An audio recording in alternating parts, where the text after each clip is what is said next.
At its peak, the Montgomery Ward catalog house stretched for over 1,100 feet along the north branch of the Chicago River. 2 million square feet of reinforced concrete, 8 stories. Its own United States Post Office branch. A railroad loading dock that could handle 24 freight cars simultaneously. And inside, a courier system so vast that the company hired workers on roller skates just to move messages from one end of the building to the other. Walk into any farmhouse kitchen in rural America in 1955, and there was a near certain chance you would find it on the table, thick as a Bible, worn soft at the corners, certain pages folded down and revisited. The Montgomery Ward Wish Book. The catalog that let ordinary Americans shop like they had money. Farm families in Iowa ordered their children's shoes from it. Ranchers in Wyoming bought their fence posts. Young couples in Nebraska furnished their first homes, page by page, through the mail, from a warehouse on the Chicago River they would never visit and didn't need to. It arrived every year without fail. It was, for millions of Americans, the closest thing to a department store they had ever seen. This company invented that. Montgomery Ward invented the mail order catalog in 1872. Not Sears, not Amazon, not anyone else. A single sheet of paper listing 163 items, mailed to farmers across the prairie by a traveling salesman who had watched rural Americans get cheated by middlemen his entire career and decided to do something about it. That sheet of paper became a dynasty. By 1929, the company had 531 retail stores and one of the most recognized brand names in the country. Their catalog house was declared a National Historic Landmark. One of their copywriters, a debt-ridden 34-year-old named Robert May, wrote Rudolph the Red-Nosed Reindeer at his desk inside that building in 1939. Montgomery Ward gave away 2.4 million copies that Christmas, for free. Then they killed it themselves. On December 28, 2000, the day after Christmas, during the most prosperous holiday season in American history, Montgomery Ward announced it was closing everything. Not restructuring, not downsizing, closing. 250 stores in 31 states went dark. 37,315 workers lost their jobs. In the weeks that followed, every single store in America shut its doors. The largest retail liquidation in United States history. The company that had operated for 128 years, that had survived the Great Chicago Fire, the Great Depression, and a government seizure during World War II, was gone by May 2001. 128 years. Let that sink in.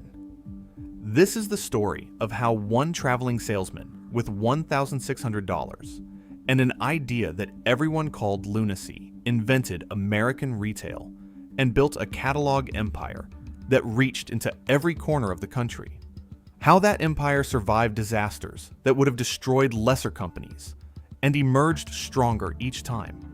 And how the men who inherited that dynasty made a series of decisions so arrogant, so short-sighted, and so disconnected from everything the founder stood for, that they turned the birthplace of modern shopping into luxury condominiums. This isn't just about a department store. This is about what happens when an empire forgets what made it an empire. About the fatal cost of inheriting a vision you never truly understood. About the brutal truth that the market does not care what you invented, only what you are offering right now. Welcome to 600 West Chicago Avenue. The catalog house is still there. You just can't buy anything inside it anymore. Aaron Montgomery Ward was born on February 17, 1843, in Chatham, New Jersey, into the kind of family that taught you early what money felt like when it wasn't there. His father was a cobbler. His parents moved the family to Niles, Michigan, when Aaron was 9 years old, and what awaited him there was not education or opportunity, but the immediate, practical arithmetic of survival. At 14, he was apprenticed to trade. His first job paid 25 cents a day, cutting barrel staves in a factory. His second paid 30 cents, stacking bricks in a kiln. 25 cents a day. Think about that for a second. This was not a man born into the merchant class. This was not a man who inherited a store, or a network, or a contact in the wholesale business. Ward built himself from the bottom of the American economy, with his hands before he built anything with his mind. By his early 20s, he had worked his way up to store manager in St. Joseph, Michigan, earning enough to want more. He moved to Chicago and took a job as a clerk for a wholesale dry goods firm that would eventually become Marshall Field and Company. He learned the business from the ground floor, and then, because ambition doesn't wait, he went on the road. The dry goods firm sent him out as a traveling salesman, and they gave him the worst territory they had. The rural Midwest, the boondocks, the crossroads towns that the trade routes barely bothered with. Ward drove wagons out to crossroads stores in southern Illinois and Indiana and listened to farmer after farmer say the same things. The prices were too high. The merchandise was poor. The selection was meager. And there was nothing to be done about it, because the local general store was the only store, and the local general store knew it. The middlemen who moved goods from the manufacturer to the farmer extracted a markup at every step of the journey. By the time a plow or a coat or a bolt of fabric reached a farm in rural Illinois, it had passed through so many hands and so many profit margins that the farmer paid far more than the thing was worth. And if the merchandise was defective or misrepresented, the farmer had no recourse at all. Caveat emptor. Buyer beware. Ward was not the first person to notice this, but he was the first person to get angry enough about it to do something structural. He had a plan. Cut out every middleman. Buy directly from manufacturers for cash. Sell directly to farmers through the mail. Deliver to their nearest railroad station. Price it honestly. Stand behind it completely. The idea seemed so obvious to him that he couldn't understand why no one had done it. None of his friends thought it would work. None of his business contacts agreed to back him. His idea was, in the words of the people who knew him best, considered to border on lunacy. The Great Chicago Fire of 1871 destroyed his first inventory before he had sold a single item. Ward rebuilt. By the summer of 1872, he had scraped together $1,600, roughly $50,000 in today's money, rented a loft above a livery stable on North Clark Street in Chicago, and prepared to change how America shopped. He was 29 years old. He had no stores, no employees of consequence, no reputation in retail. He had a printing press, a mailing list of Grange, farmers, and an idea that everyone around him had dismissed. 3 years later, the catalog had grown to 32 pages. 3 years after that, it ran to 152 pages and offered 3,000 items. By 1887, annual sales crossed $1 million. The lunatics were right. By 1876, the catalog had grown to 152 pages and 3,000 items. By 1883, it ran to 240 pages and 10,000 items. By 1887, annual sales crossed $1 million, roughly $32 million today. By 1904, Montgomery Ward was mailing catalogs to 3 million customers across the United States. Read that progression again. 46 items added per year across that first decade, then hundreds, then thousands. The catalog didn't grow, it exploded, year over year, like a company that had found a pressure valve in the American economy and refused to let go of it. The thing that made the wish book work, the thing that separated it from every other retail operation in the country, was a policy so simple it seems obvious now and was considered radical then. Satisfaction guaranteed, or your money back. Ward introduced it in 1875. 3 words that changed American commerce.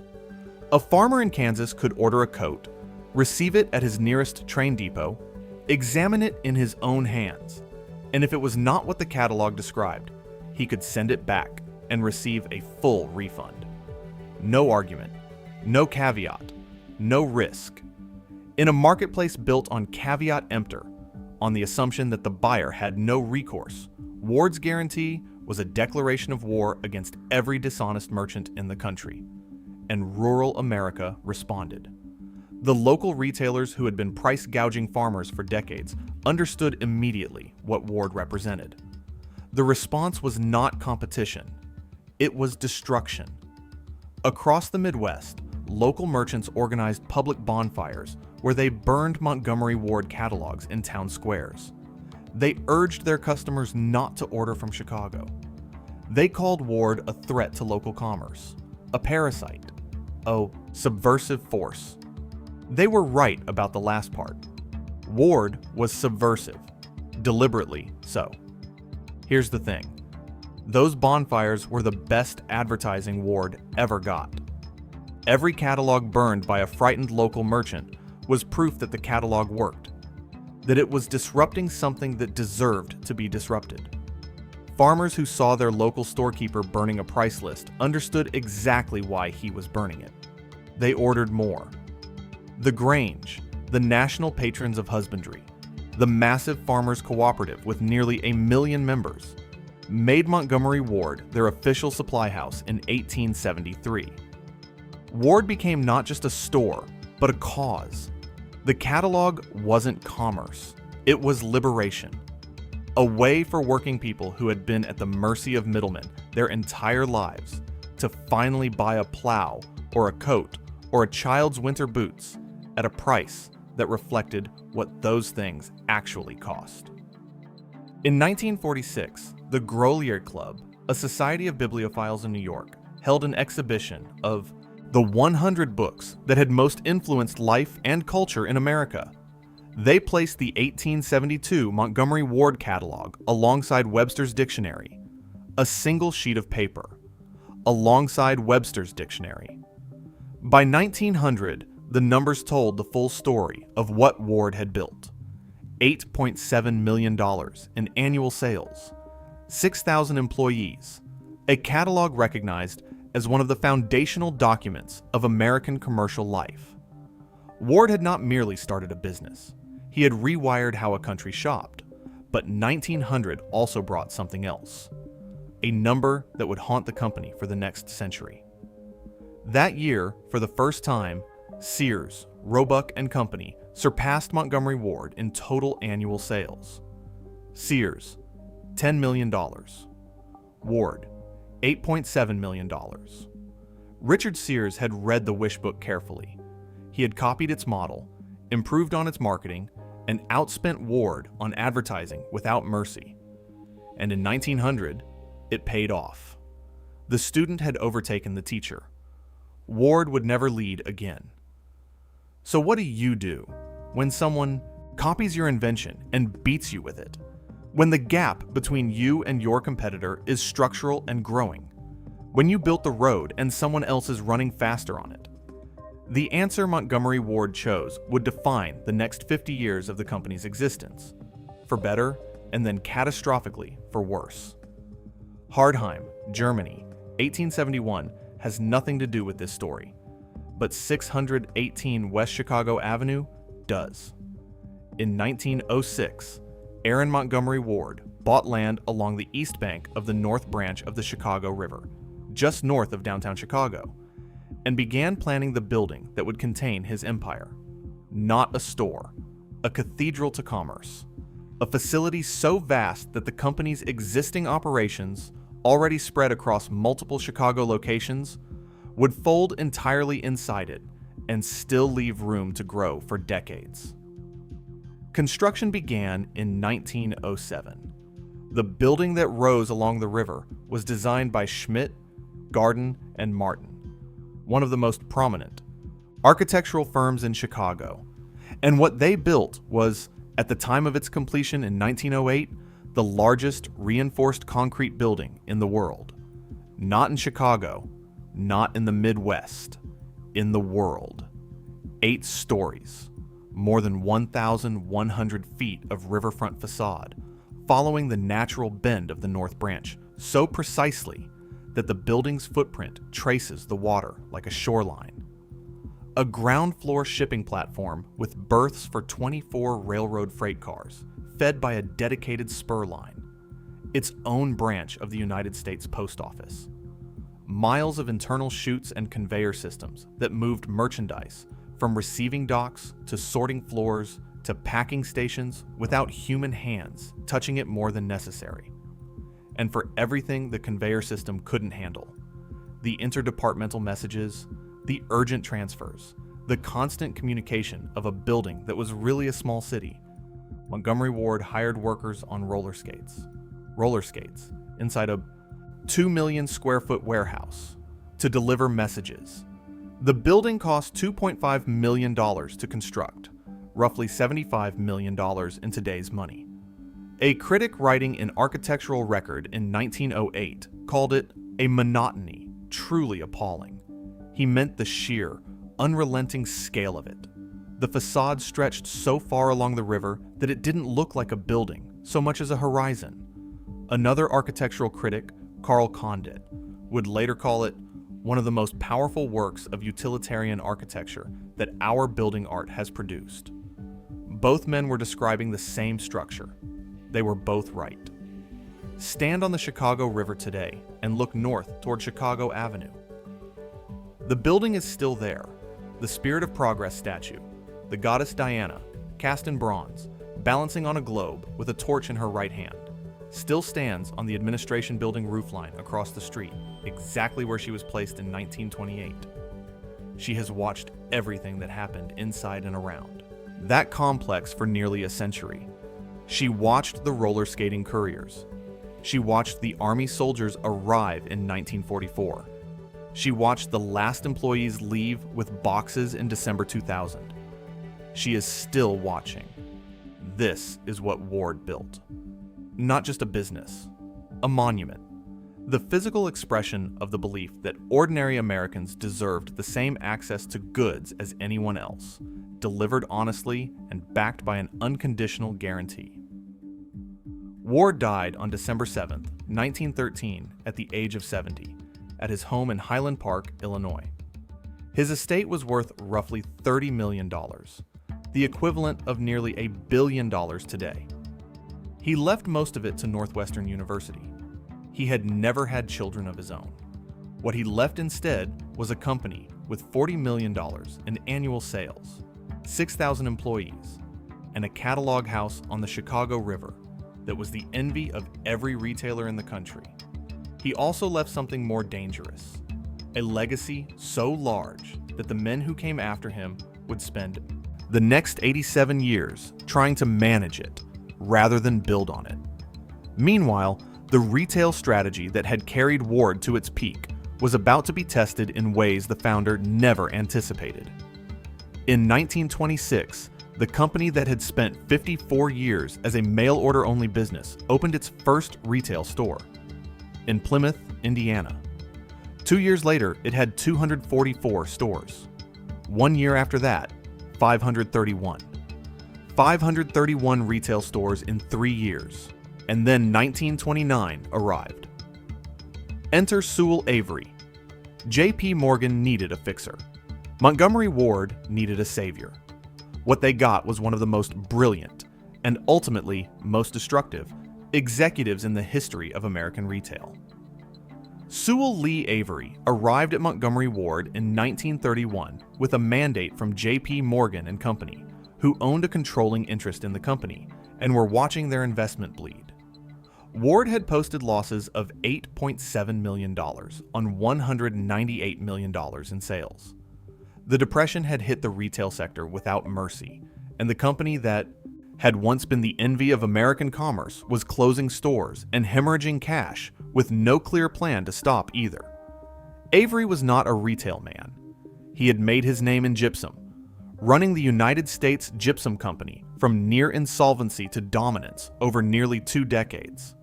Fortune magazine would later call him, in 1936, generally held to be the #1 Chicago businessman. He was not warm, not particularly liked, and not interested in being either. What he was precise, relentless, constitutionally incapable of tolerating waste. He walked into Montgomery Ward and turned it inside out. He closed underperforming stores. He cut staff. He replaced catalog-trained managers with experienced retail chain operators. He refurbished the best locations and abandoned the rest. He stopped the bleeding within 18 months. By 1933, the company was profitable again. By 1937, Ward's annual sales had recovered to 76% of Sears, a gap that 2 years earlier had looked permanent. Avery had done the impossible. Montgomery Ward had survived the Great Depression, not just intact, but stronger. And then, in 1939, something happened inside the catalog house that had nothing to do with Avery at all. Robert L. May was 34 years old, a Dartmouth graduate working as a copywriter at the catalog house on a modest salary, and he was drowning. His wife, Evelyn, had been diagnosed with cancer. The medical bills were staggering. May had spent years writing catalog copy, describing men's white shirts, farm equipment, women's house dresses, and had once, in his own words, hoped to write the great American novel. Instead, he was describing merchandise he couldn't afford to buy. His department head called him in early in 1939. Montgomery Ward had been purchasing Christmas coloring books every year to give away to children who visited their stores during the holiday season. The books were becoming expensive. The department head had a different idea. What if Ward created its own Christmas giveaway? Something original? Something unique? Could May write it? May accepted. He had been given the worst possible assignment at the worst possible moments in his life. He worked evenings and weekends. He read drafts aloud to his 4-year-old daughter, Barbara, who had become his only real critic since her mother was too sick to leave the hospital. He considered naming his character Rollo, then Reginald. Both felt wrong. He settled on Rudolph, a reindeer with a luminous red nose who was mocked and excluded until the night he was needed most. When May brought the finished story to his manager, it was nearly rejected.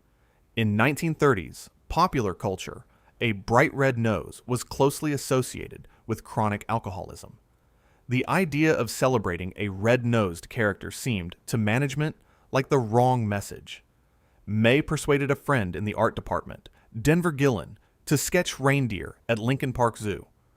The sketches were so charming, so clearly the work of a gifted illustrator, that management reversed course. The story went into production.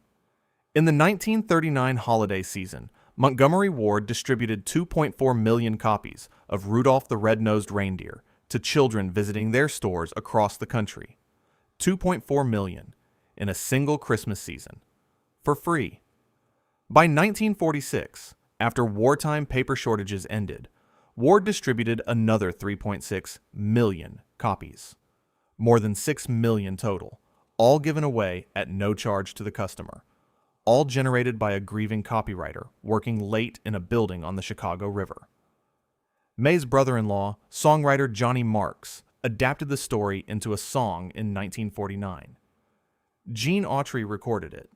It became one of the best-selling singles in history. The character has generated hundreds of millions of dollars in licensing revenue across the decades since. Montgomery Ward owned Rudolph outright, every cent he was worth. And in 1947, Sewell Avery, the same man who had fought the federal government to a standstill, quietly signed the copyright over to Robert May as a gift. That detail tends to get lost. It shouldn't. May called Rudolph, "my generous son." He said the character put 6 children through college. He returned to work at Montgomery Ward in 1958, after 7 years managing Rudolph's career, and stayed until he retired in 1970. He was loyal to the company that had given him the character, and to the man who had given him the character back. He died in 1976, 4 years before Rudolph's 50th anniversary, and 25 years before Montgomery Ward itself would cease to exist. The character outlived the company by decades. He still does. But 1939 was not just the year Rudolph was born. It was also the year the machinery of the next great crisis was beginning to turn. 3 years later, the United States would be at war, and Sewell Avery, the man who had saved Montgomery Ward once through sheer discipline, was about to make the decision that would define his legacy forever and damage the company in ways that wouldn't become fully visible for another decade. But the worst was still coming, and it arrived with soldiers on the morning of April 27, 1944. In 1968, Montgomery Ward, still one of the 6 largest retailers in the United States, still operating hundreds of stores, still mailing catalogs that reached millions of American households, made a decision that had nothing to do with retail and everything to do with money. The company merged with Container Corporation of America to form a holding company called Marcor Incorporated. The logic was diversification. 2 large companies combining under a single corporate umbrella, spreading risk across industries. On paper, it was a reasonable corporate maneuver. In practice, it was the moment Montgomery Ward stopped being a retail company and became an asset. 6 years later, Mobil Oil came calling. In 1974, Mobil Corporation, flush with cash from the oil crisis that had just reshaped the global economy, purchased 54% of Marcor's voting shares. 2 years after that, Marcor merged entirely into Mobil. The company that Aaron Montgomery Ward had built from a single sheet of paper was now a subsidiary of an oil company headquartered in New York, managed by executives whose expertise was in petroleum, not dry goods. Think about that for a second.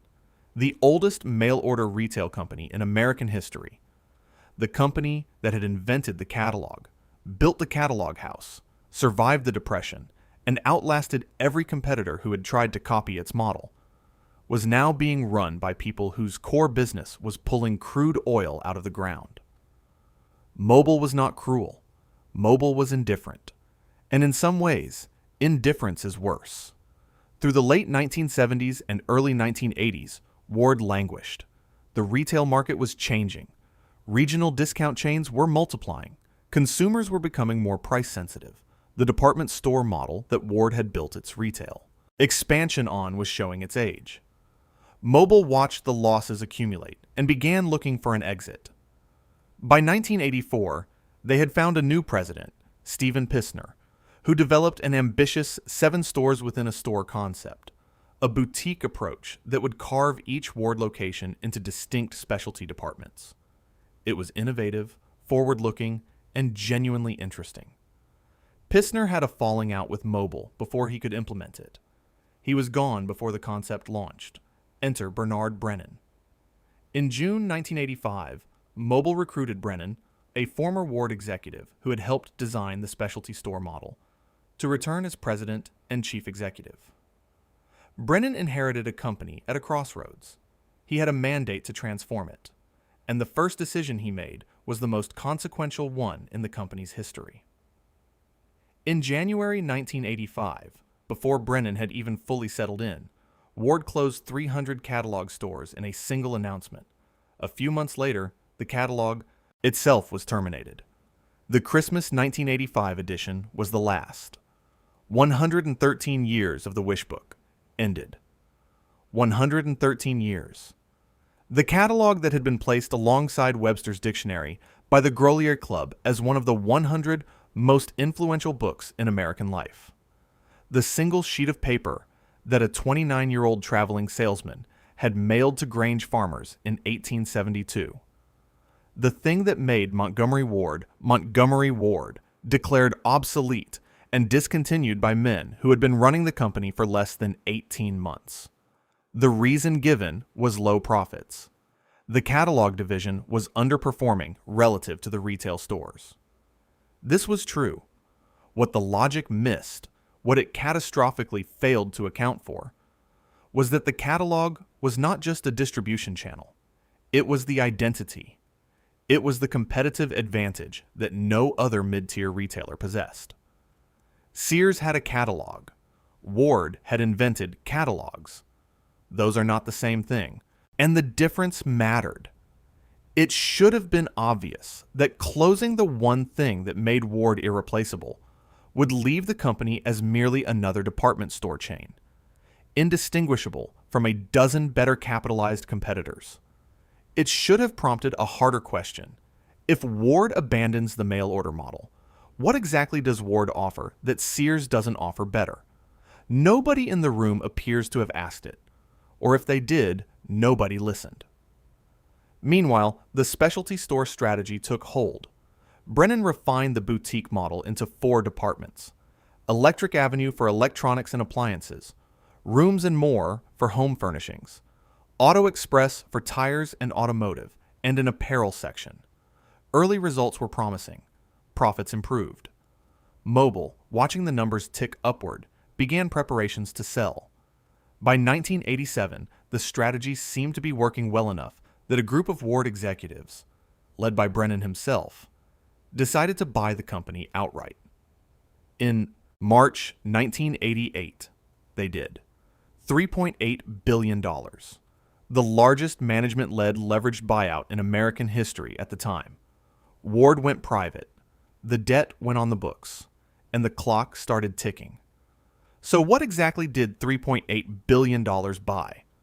A retail chain without a catalog. A specialty store concept in a market that Walmart was about to consume.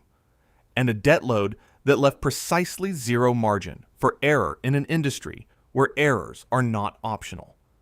What happened next was not a surprise. It was a sentence being carried out. By 1988, Montgomery Ward carried $3.8 billion in debt, and the men who had borrowed it were confident they could service it.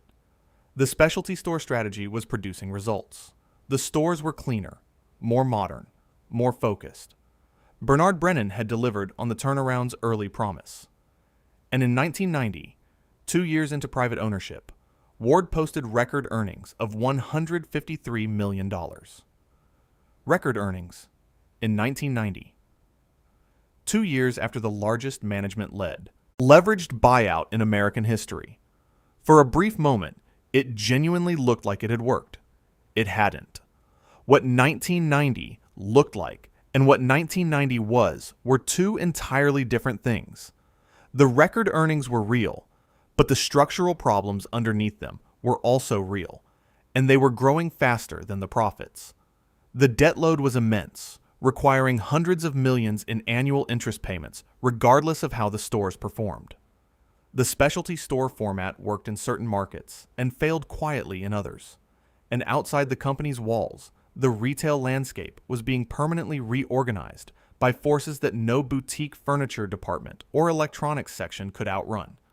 Walmart was expanding at a pace that the retail industry had never seen. Target was capturing the mid-range customer who couldn't afford department store prices, but wouldn't set foot in a discount warehouse. Home Depot was eating Ward's hardware and home improvement sales.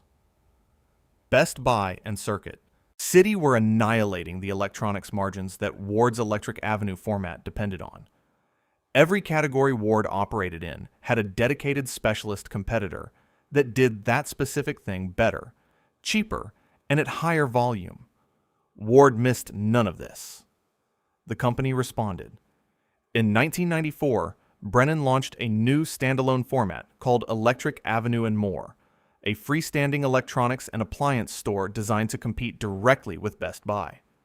That same year, Ward acquired Lechmere, a New England electronics and appliance chain with 28 stores and $800 million in annual revenue.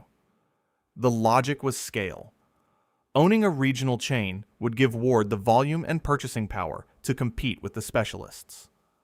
Lechmere's losses compounded Ward's losses.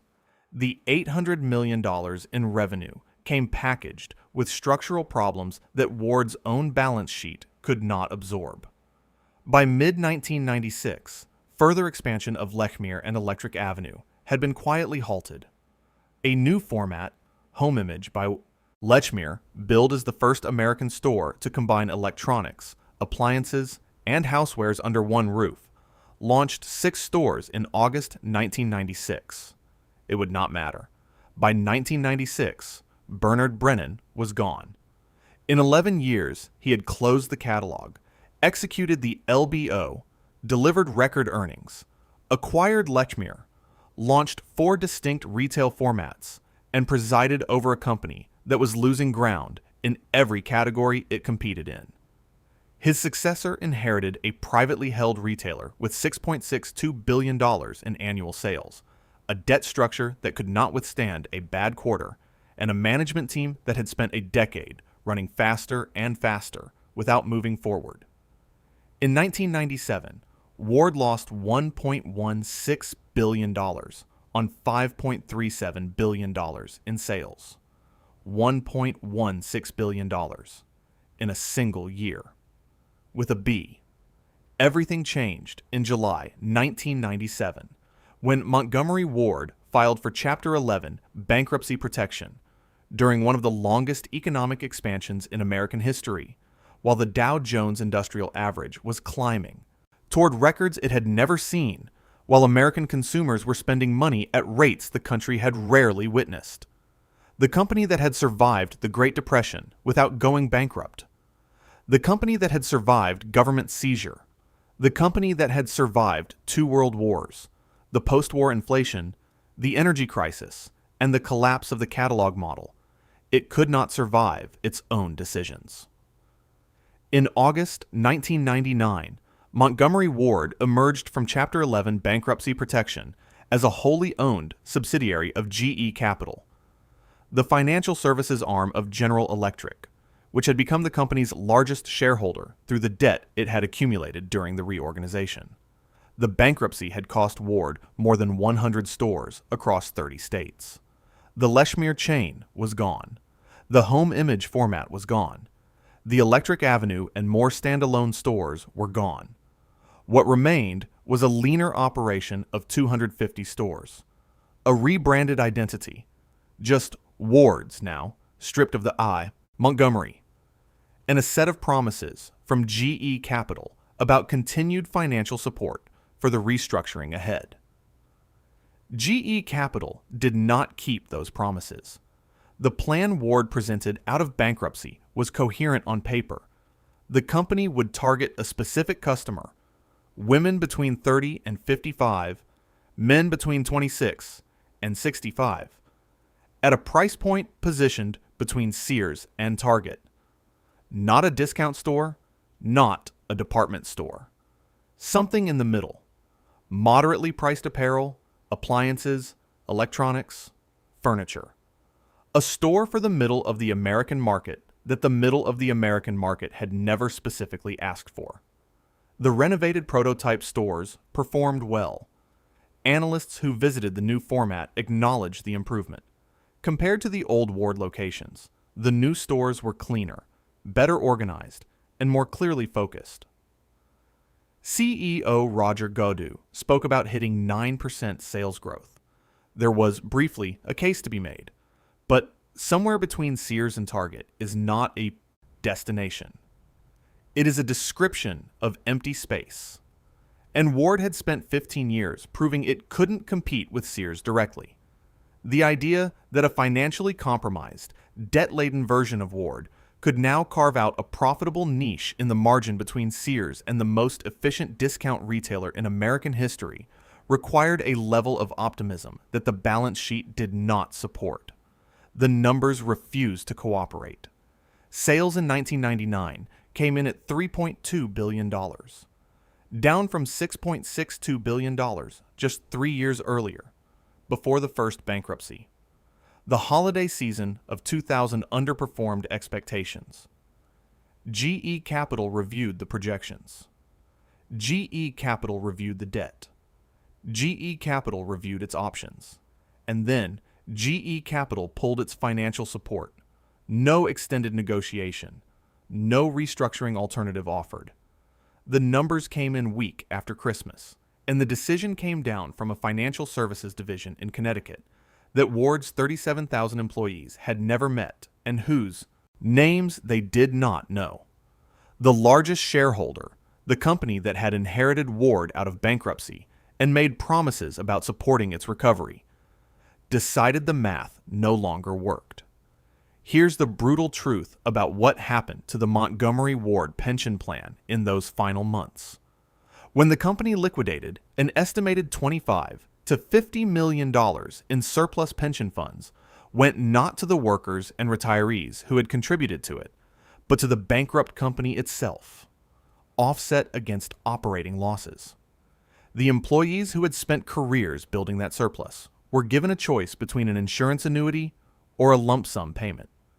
The surplus disappeared into the same bankruptcy that had consumed everything else. They built the surplus. They did not receive it. Meanwhile, in 250 stores across 31 states, workers showed up every morning in December 2000, stocked the shelves, ran the registers, helped customers find what they needed, and went home. They had done nothing wrong.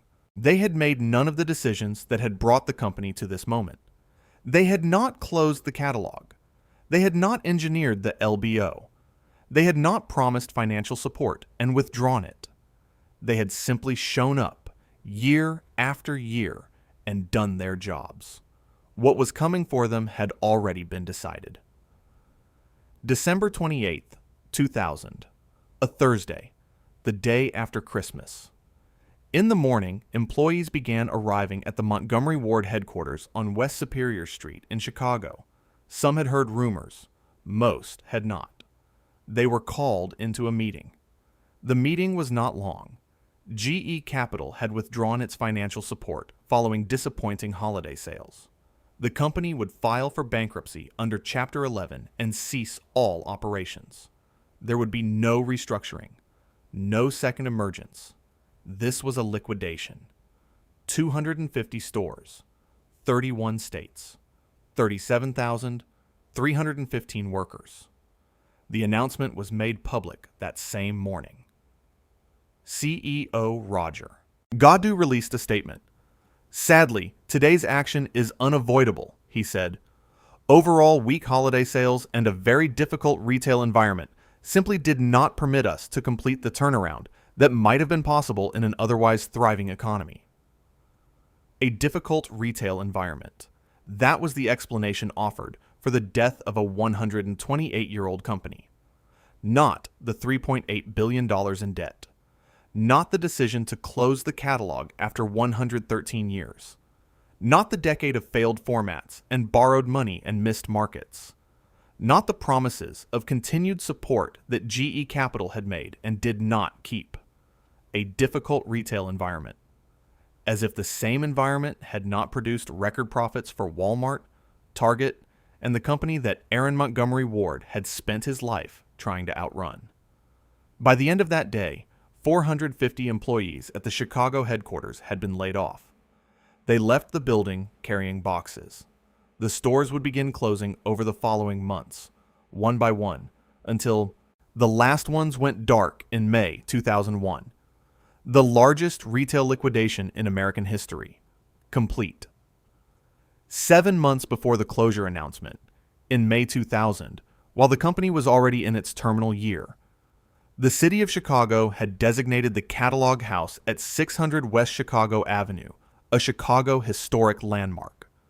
The building that was the physical monument to everything Ward had built was officially declared irreplaceable at the same moment the company inside it was running out of time. The building got the landmark. The workers got the boxes. 128 years. From a single sheet of paper listing 163 items, mailed to prairie farmers by a 29-year-old traveling salesman who everyone told was out of his mind, to the largest retail liquidation in American history. The company that invented the model that Sears built its fortune on and Amazon would use to become the most valuable retailer in the world died in the most prosperous economy the country had seen in a generation. Aaron Montgomery Ward started with $1,600. His company ended $3.8 billion in debt. He guaranteed satisfaction or your money back. His successors guaranteed nothing and delivered accordingly. The catalog house is still there. The result of everything that came after Ward is still there too, written into every empty storefront and severed pension and cardboard box carried out of a lobby on a Thursday morning in December. 250 of those mornings in 31 states spread across the first 5 months of 2001. 250 silences where there used to be something. 600 West Chicago Avenue. Today, stand on the north branch of the Chicago River and look west. The building is impossible to miss. 8 stories of white-painted, reinforced concrete stretching for over 1,100 feet along the water, following the river's bend so precisely that from above it looks less like a structure than a shoreline. The west facade runs nearly a quarter mile. On the roofline of the administration building across the street, the Spirit of Progress statue still stands where she was placed in 1928. The goddess Diana, torch raised, balanced on a globe, watching the river traffic pass below.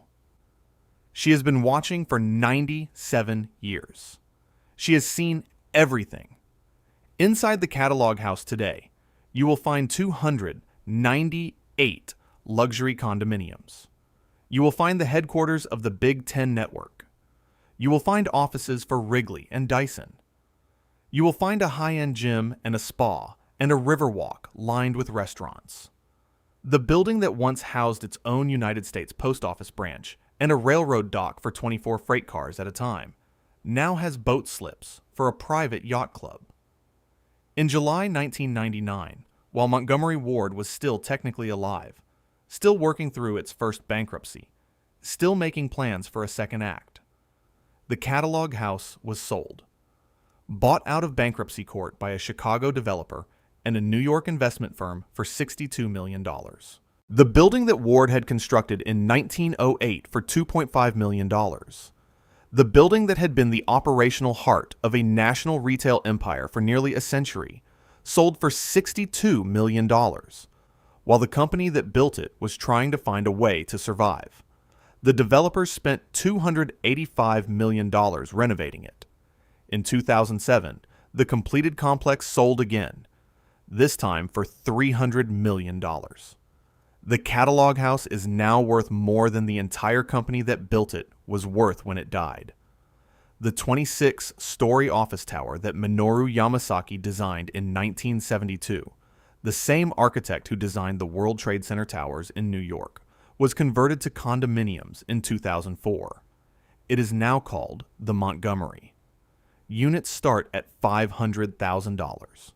The Montgomery Ward trademark was sold in 2004 to a direct marketing company in Iowa. That company launched an online catalog. No stores, no catalog house, no identity beyond the name. The brand changed hands again in 2008. Today, Wards.com sells furniture and appliances on the internet. The company does not acknowledge that it has no connection to the original Montgomery Ward beyond the purchase of its name.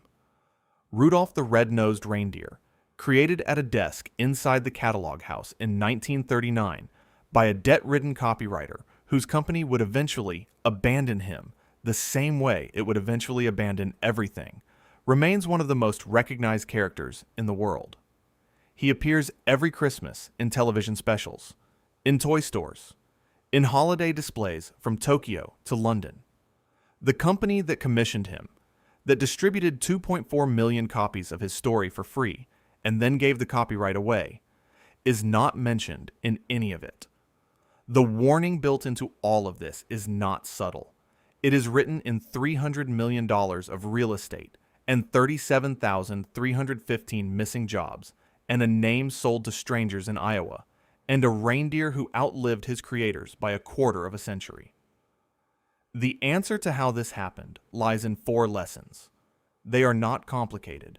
They never are, in retrospect. The tragedy of Montgomery Ward, like the tragedy of every empire that destroys itself from within, is not that the lessons were hidden. It is that they were visible the entire time, and no one in a position to act on them was willing to look. Writing now, 4 lessons, the kind that seem obvious the moment the story is over and invisible to every executive living inside it. Lesson 1. Being right once is the most dangerous thing that can happen to a leader. Sewell Avery correctly predicted the Great Depression. He built a fortress around Montgomery Ward while every competitor was overextending. And when the crash came, Ward survived while others did not. That was genuine genius. Disciplined, evidence-based, and correct. And it destroyed the company. Because Avery took from that experience not a method, but a conclusion. He decided he understood economic cycles in a way that other men did not. He decided that the post-war boom was a mirage, and that the depression he had been right about once was always just around the next corner. He held $327 million in cash. He refused to build a single new suburban store, while Sears was constructing hundreds of them in neighborhoods full of returning veterans with money to spend. By the time he resigned in 1955, Sears had double Ward's business volume, and the gap was structural and permanent. The market does not award points for past accuracy. It only asks what you are doing right now. Lesson 2. Your competitive advantage is not a division. It is your identity. Never kill it. Aaron Montgomery Ward invented direct-to-consumer retail. He invented the guarantee. He invented the catalog. These were not features of his business. They were his business. The Wish Book was the reason farmers drove to the train depot at dawn to pick up their orders. It was the reason rural Americans trusted a company they had never visited. It was the thing that made Montgomery Ward irreplaceable in a way that no department store could be. In 1985, the men running the company closed it. They called it a low-profit division and discontinued it after 113 years because the retail stores were performing better. They looked at their single greatest advantage and saw a liability. Here is what they missed. Amazon was founded 9 years later. Jeff Bezos built his company on the exact logic that Aaron Montgomery Ward had written out on a single sheet of paper in 1872. Buy wholesale, sell direct, deliver to the customer's door, guarantee satisfaction. Ward invented that. Bezos refined it with technology. The company that created the model was destroyed by its own inability to defend it. The imitator built a trillion-dollar empire on the foundation the inventor abandoned. Let that sink in. Lesson 3. Debt does not create problems. Debt reveals them. The $3.8 billion leveraged buyout in 1988 did not cause Montgomery Ward's collapse on its own. What it did was remove every margin for error from a company that was already in a deteriorating competitive position. When you carry $3.8 billion in debt, a bad quarter is not a setback. It is a crisis. A failed acquisition is not a disappointment. It is potentially fatal. The Lechmere purchase, the home image gamble, the Electric Avenue expansion. Any one of these mistakes, on a debt-free balance sheet, might have been survivable. On the balance sheet Ward actually had, they compounded into a sentence. The lesson is not that debt is always wrong. The lesson is that debt borrowed against a strategy that hasn't been proven yet, in a competitive environment that is actively hostile, is a bet the market will eventually call, and the market called it. Lesson 4. The market does not owe any company its loyalty. Montgomery Ward had served multiple generations of American families. Children who had grown up ordering Christmas presents from the Wish Book became adults who shopped at Target instead. They were not being disloyal. They were doing what consumers always do, going to the place that offered them what they needed at a price that made sense. Ward's history did not entitle it to their business. Ward's present had to earn it. And for the last 15 years of the company's existence, Ward's present gave customers no compelling reason to choose it over a dozen better alternatives. Nostalgia is not a business strategy. Here is the brutal truth about Montgomery Ward. The company did not fail because the retail industry changed. The retail industry always changes. Ward survived the automobile, the suburban migration, the shopping mall, and the discount revolution. It failed because the people who inherited it made a series of decisions, each logical in isolation, each catastrophic in combination, that dismantled the one thing the company had that no one else could claim. Aaron Montgomery Ward left Niles, Michigan, at 17 with nothing, built a barrel stave from 25 cents, a day to a $30 million estate, saved Grant Park for the city of Chicago, and changed how an entire country thought about buying things. He got it right. The people who came after him got the empire, but not the instinct, the inheritance, but not the understanding, the building, but not what the building was for. The Spirit of Progress statue still stands on the roofline at 600 West Chicago Avenue. She is still watching. And if you look at what the market is doing to the retailers around you right now, the ones sitting on their legacy, defending territory they stopped earning, carrying debt against strategies that haven't been proven, you will see the same story beginning again. The warning is free. It always has been. That was the whole point. Montgomery Ward invented the idea that Sears built its fortune on, and Amazon used to build the most valuable retail company in history. Then they killed it themselves. That is what makes this story worth telling and worth remembering. What other companies do you see making the same mistakes right now? Sitting on a legacy they stopped earning, carrying debt against a strategy that hasn't been proven. Let me know in the comments below. If you want more stories like this one, subscribe. Thanks for watching.